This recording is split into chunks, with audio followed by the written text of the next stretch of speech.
Hey fellow viewers, welcome to another discussion video with me here in the flesh with my trusty microphone in hand. As most of you know, I have loads of opinions towards the many kinds of medias that I consume, specifically for those things we all love, such as TV shows, movies, books, and especially video games. Gaming opinions, let's be honest, those are the ultimate hot topics. You know, the kind that spark some seriously heated debates online. Sometimes I keep my harsh opinions to myself, but today I'm going all in with my controversial gaming takes. Today's video is all about my controversial opinions for some of my favorite games and some for my not so favorite games for a wider range. Especially the kind of opinions that make people raise their eyebrows and go, huh? Now this might seem like a no-brainer, but I've got to be clear about it anyway. Everything I'm about to say in this video is just my take, my personal viewpoint. You don't have to agree with anything I say about these gaming topics. But at the same time, I don't know why anyone that's sane would get mad at me for what I'll be saying, since you guys set yourselves up for this one by clicking on a video that's literally titled My Unpopular Gaming Opinions. You're basically signing up for a fight. It's like going into a boxing match and then whining about getting punched in the face. Alright, enough preamble. Let's see what kind of chaos ensues with my first unpopular opinion, which could either be slightly or massively debatable. The Animal Crossing series is very lame, and I don't understand the appeal that the games have to its audience. Those games are absolutely lifeless and boring. They have you doing gimmicky tasks, pointless crafting, collecting stuff like fossils, going fishing, and all that junk. They say that the series is all about relaxing, talking to people, and allowing you to personify a house or whatever, but to me it just comes off as a weird social simulator game that gets praised for being cute or whatever. So, is that supposed to be fun and engaging? Whatever happened to just picking up a controller and playing an actual game with levels or following a story? On top of that, the games have very limited online features as opposed to other games that have multiplayer. I just don't see the fun in developing a house or an island. I'd rather just do things that you don't usually already do in the real world. Like if I had the choice of either playing Animal Crossing or Pikmin, I'd go with Pikmin because at least those games have you do things that you can't do in real life. You think I play video games just to do chores and worry about how much money I spend? Hell no. I play games because they're stress relievers, they're engaging in a fun way, and because they're good tools for escaping the harsh reality of the real world. I don't feel that way at all when I play Wild World, New Leaf, or even New Horizons, which is a game all about relaxing apparently. If I were to ever try and go back to one of the games, it'll just remind me about how I'll soon have to be doing all that stupid adult stuff in reality, like paying bills and doing chores. Maybe there's something I'm leaving out about them, but I did a handful of research and watched a discussion or two about these games, and yeah, this series just isn't for me. Animal Crossing is basically Nintendo's watered-down version of GTA, but for kids or people that want to live in fantasy lands. Except GTA is a lot more interesting and diverse as opposed to these games where you could just walk around and do things you can already do in real life. Sure, some of the characters are nice and it does have a sense of progression, but at the end of the day, it just all feels extremely repetitive and slow-paced. Not only that, but the only reason why New Horizons sold so well was all because of the infamous lockdown of 2020. I guarantee all of you that if it wasn't for us being forced to stay locked up in our houses for a year and a half, then the game would have been bought by Animal Crossing nerds and nobody else. I myself only bought the game because it was the first proper game in the series since New Leaf, as Amiibo Festival on Wii U was just plain stupid. After several weeks of doing lame chores and mapping out my island and all that junk, I dropped the game and haven't gone back to it since. Now the game cartridge just sits in my Switch carrying case collecting dust for all eternity. Sorry all you Animal Crossing fans, but that's just my personal preference. The games are not for me, they don't have to be for me. If you like it, good for you, you got your standards, I got mine. But those Animal Crossing games are overrated and just not entertaining to me. Now time for something that's for sure to have people burst into flames. Here's something else that I find overrated, or better yet, someone.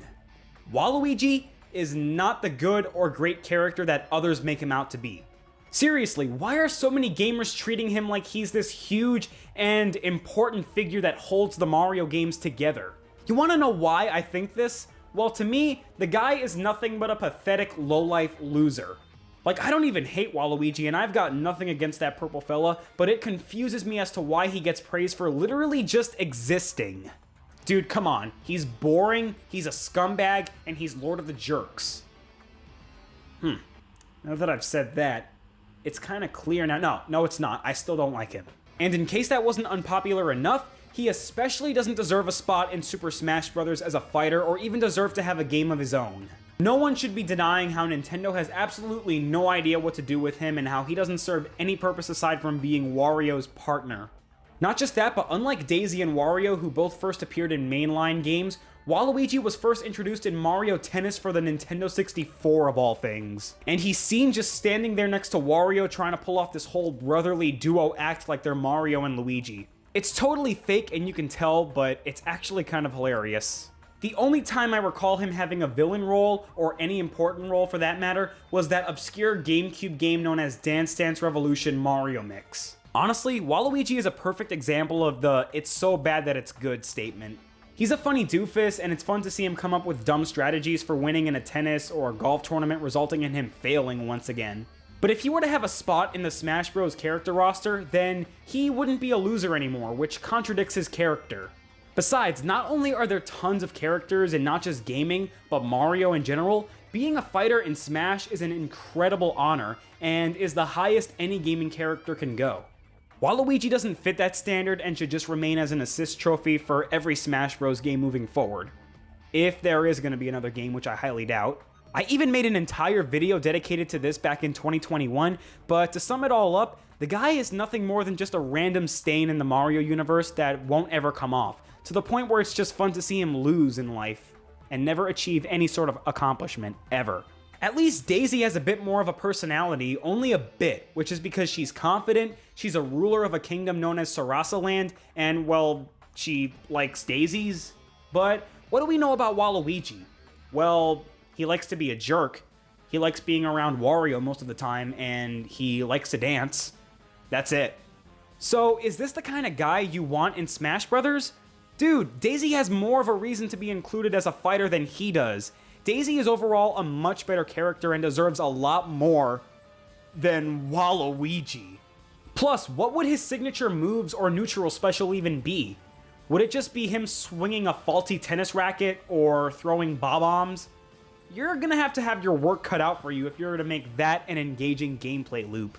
All in all, Waluigi is a character that should never achieve any sort of success, as he's nothing but a pitiful load of nothing. And more importantly, people gotta stop treating him like he's an all-powerful god-like being, when all he has is a cap with an upside-down L on it.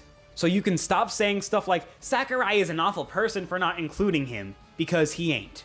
Oh, Josh, you're no fun. Of course I'm fun. I'm having fun talking crap about a character that is overvalued for all the wrong reasons. Since I mentioned Smash Brothers, that ties to my next unpopular opinion, which is playing a match in Smash with items enabled is the best way to play. I'd say this is unpopular because in high school, whenever I or somebody else brought their Switch to play Ultimate, they'd always ask for items to be turned off. They also ban items every time there's a tournament. They say it helps people focus, but I don't know about that. Another reason is because they say it's too easy and gives players an unfair advantage. And I'm just here like, bro, it's Super Smash Bros. It's supposed to be a fun fighting game, and having battles with the items disabled just kills the fun vibe and is just too restrictive. Smash gets absolutely wild, and I can't speak for everyone, but those items, they really crank up the chaos, which is what I look for when playing matches. It's not just the visual flair, it's the anticipation, the suspense of what crazy thing's gonna happen when you use it. It really spices up the competition, you know? And seeing people not play one of the games like the way they were intended makes them seem like strict killjoys. Even if it does overshadow the skills of the character you play as, or is disruptive, it's part of why those games are as fun as they are. Fighting games deserve to have charm too, and part of what makes Smash Bros. Fun is the items that'll cause even more mayhem. Without them, it just makes the match feel like it doesn't have a soul and it's just lifeless overall. I heard somebody say that they're good enough to use in a simple lobby battle, but not when you're trying to go for a serious match. And I'm like, buddy, this is a game where you can have Mario, Steve, Sephiroth, and frickin' Sora beating the shit out of each other in either Final Destination or the Wii Fit Studio. You really expect others to take that seriously? After all, the series started out as a fun little party game featuring our beloved Nintendo IPs, and the intro highlights the fact that they're just toys with someone's wild imagination. Sure, the goal of competitive Smash Bros is just to showcase skill and strategy, but that isn't how it should always be. This legendary fighting series should also be enjoyed for what it is as games on their own. Super Smash Bros. Is all about celebrating the awesome franchises and characters we all know and love. It's the ultimate party for gamers, and that's where the real fun kicks in. Basically, if you're one of those kind of people that love having items off in Super Smash Bros., you're one of the most boring and unfun human beings on the face of the earth. Sorry, not sorry. Okay, here's an opinion that I think a handful of others can agree on, or at the very least, somewhat resonate with. Breath of the Wild and Tears of the Kingdom aren't bad games, but they are nowhere near the best games in the Zelda franchise and are quite frankly not that great. I've inserted 70 to 80 hours in both games, and I just couldn't get into them as much as other Zelda games have done for me. They're both way too big and require tons of patience for a majority of the quests you take, and I just don't have the guts to 100% them or even complete all the main objectives. Barely any of the dungeons or bosses in Breath and Tears feel organic or engaging to roam and explore around in or fight. Adding to that, I would really love for the next mainline Zelda game to not have the same formula as those two games and either do something entirely different or is in the style of the Toon series. Shoutouts to my two favorite Zelda games being The Wind Waker and Twilight Princess. Wind Waker obviously has a lot of style, and exploring the environments and sailing from island to island collecting items and such feels so fun and enticing. Twilight Princess not only has great battle mechanics, it encourages you to employ the hidden skills that you learn when traversing through the game and keeping up with the story. Plus, the dungeons are very well designed and the boss fights are super engaging, which is how Zelda bosses should be. The art style of both Breath and Tears have really overstayed their welcome by this point, and I really wouldn't mind if we never got games like them again. Listen, I'm not saying I hate these games or anything, but we need to face the facts. It's time to move on from this constant Breath of the Wild hype. Not just for the fans, but for Nintendo as a whole, because there are a total of 7 Zelda games specifically for the Switch, and only 3 of them don't utilize the Breath of the Wild formula. Obviously not including Cadence of Hyrule, since that's just a rhythm-based crossover or whatever. Even so, I'm not down for the classic Zelda formula only showing up in remakes or in the style of those Link's Awakening and Echoes of Wisdom games. I barely gave enough of a fuck for Echoes of Wisdom in general. The Legend of Zelda games have gotta return to their roots or try something completely new for whatever story or gimmick they use next. Nintendo knows that the vibe of Breath and Tears will lose the appeal of gamers eventually.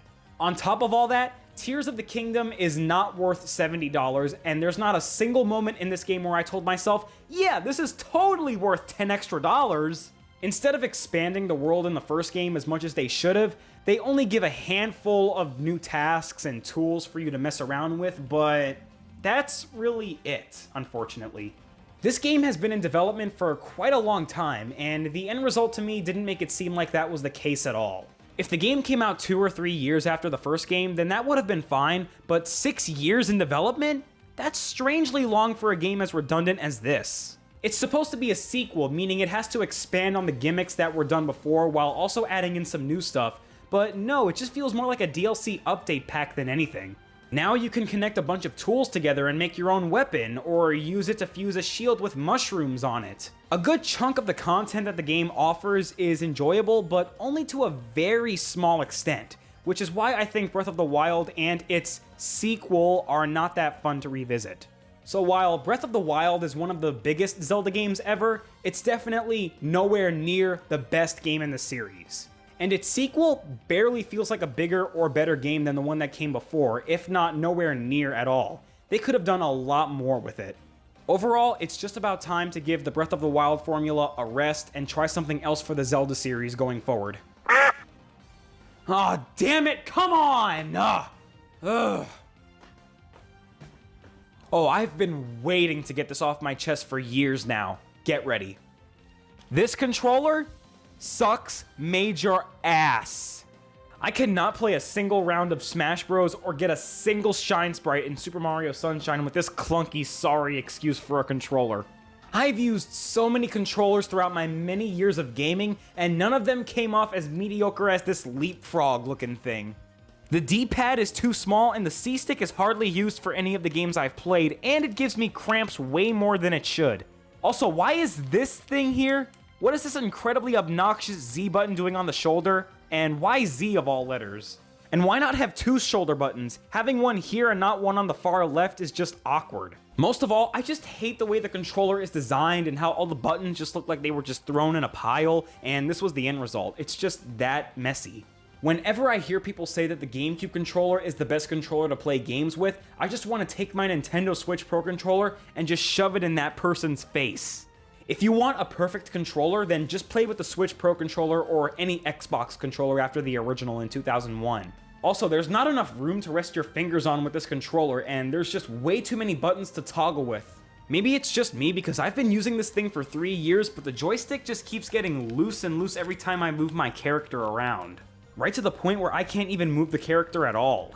I'm convinced that the only people that love this controller only played Smash Bros. Melee for the entirety of their lives and no other games. Otherwise, there's no reason for me to ever use this thing when playing a game. The only positive things I can say about this controller are that the triggers are satisfying to push, I won't deny that, and I do get a sense of nostalgia whenever I look at it because of how old it is.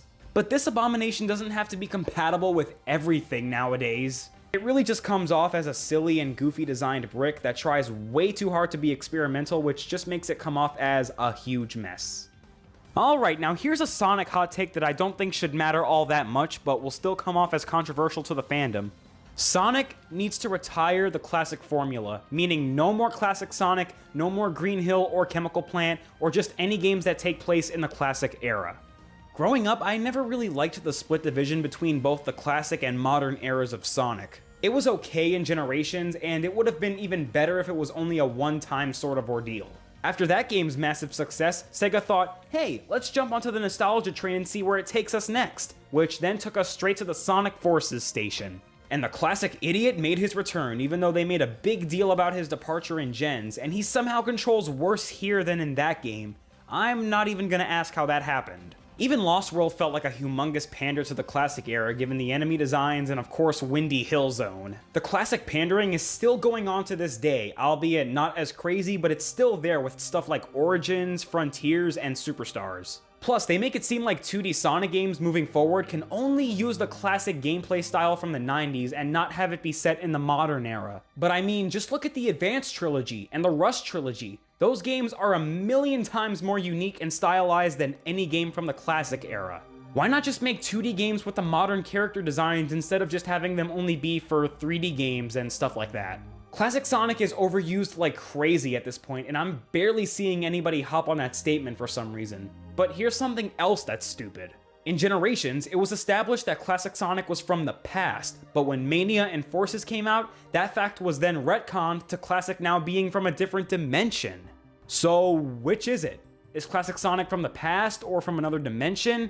I don't know, Sonic lore can get massively confusing. And why the hell doesn't he talk? Not that I would have wanted to hear a Classic Sonic line written by Pontaff in this game, but having the rest of the cast be vocal leaving him mute is highly inconsistent. And don't give me any of that "he never spoke before" babble, because if that was the case, then there's no reason for Classic Tails and Classic Eggman to speak. The only reason why he didn't have a voice in the classic games that aren't named CD, Schoolhouse, or Cosmo Fighter was all because the hardware wasn't capable of such power.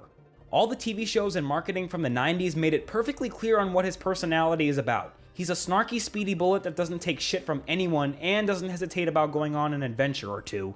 But all the marketing for any classic-styled game nowadays does nothing but highlight the fact that it's a Sonic game that plays like the classics, which comes off as just too safe.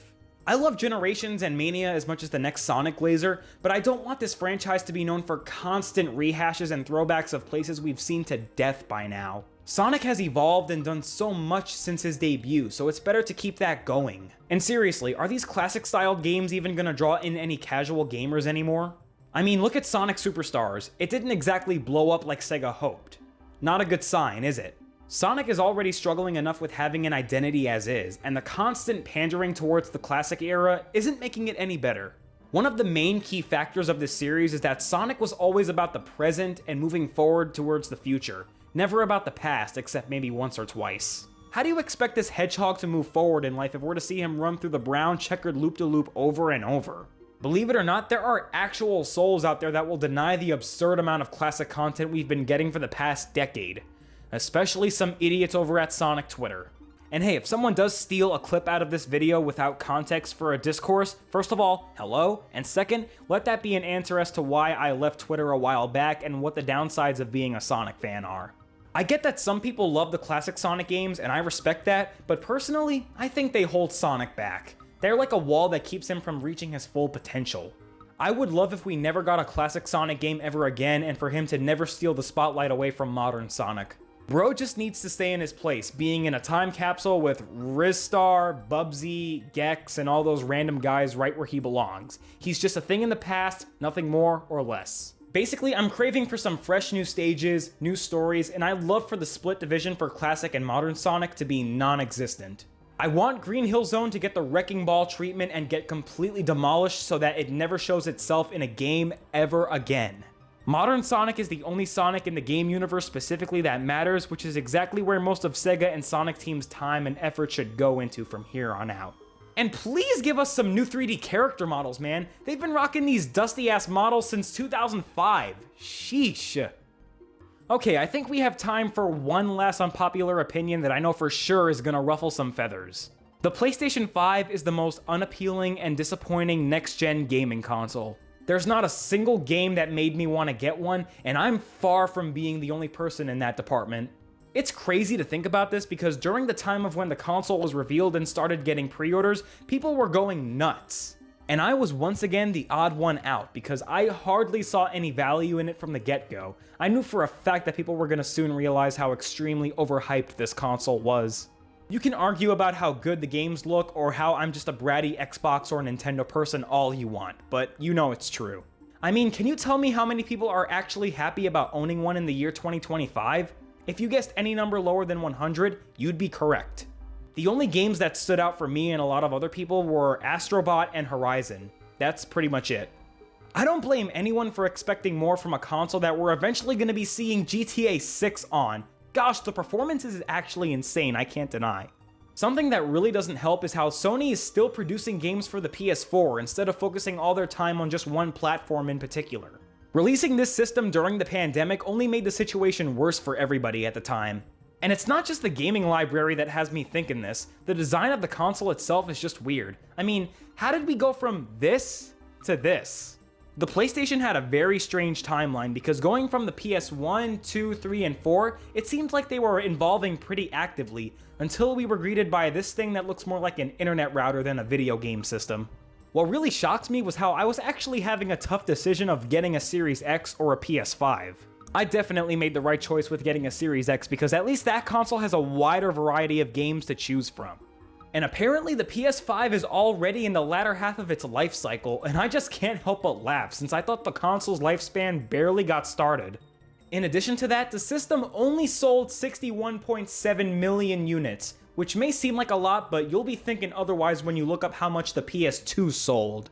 There are a bunch of serious issues here. We're talking software glitches, underwhelming hardware, design flaws that just don't work, and ultimately a product that doesn't live up to expectations. This system just feels like a big step backwards after the success of the consoles Sony has produced prior, and there's barely any reason to actually own one. Whatever they plan on doing to up their game in the future, all we can do is hope that they get their act together for the PS6, but for now, we're stuck with an overrated paperweight known as the PlayStation 5.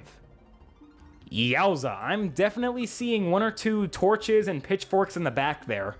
I might have sparked some controversy with the gaming community, I know that for sure, but again, the title of this video is My Unpopular Gaming Opinions, not gaming opinions everybody must agree with me on. Yeah, if you're flaming about something I said, feel free to let loose in the comments. I'm not expecting the gaming fandom to suddenly turn over a new leaf anytime soon. Now I wish I had more unique thoughts for other franchises like Kirby and Donkey Kong, but my takes are mostly the same as everyone else's. I guess one thing I can say for Kirby is that Marx is the best villain. That's about all I got. Anyway, if you made it to the end of the video, mega props to you for actually taking the time to listen to all the stuff I have to say, whether you agreed with them or not. But that'll be it from me, so thank you all so much for watching, and be sure to like and subscribe if you enjoyed, and let me know if you want more stuff like this in the future.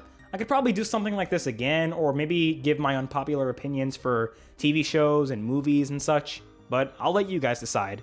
Until next time, friends, farewell. I should probably get a bigger microphone so I don't have to awkwardly be holding this thing every time I talk, huh?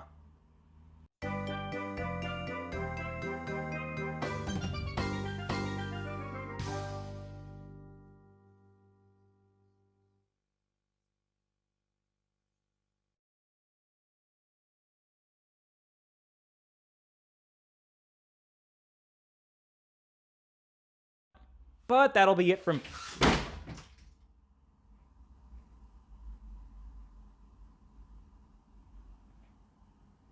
My picture of Sonic fell down from the wall. Can't believe it happened while I was recording.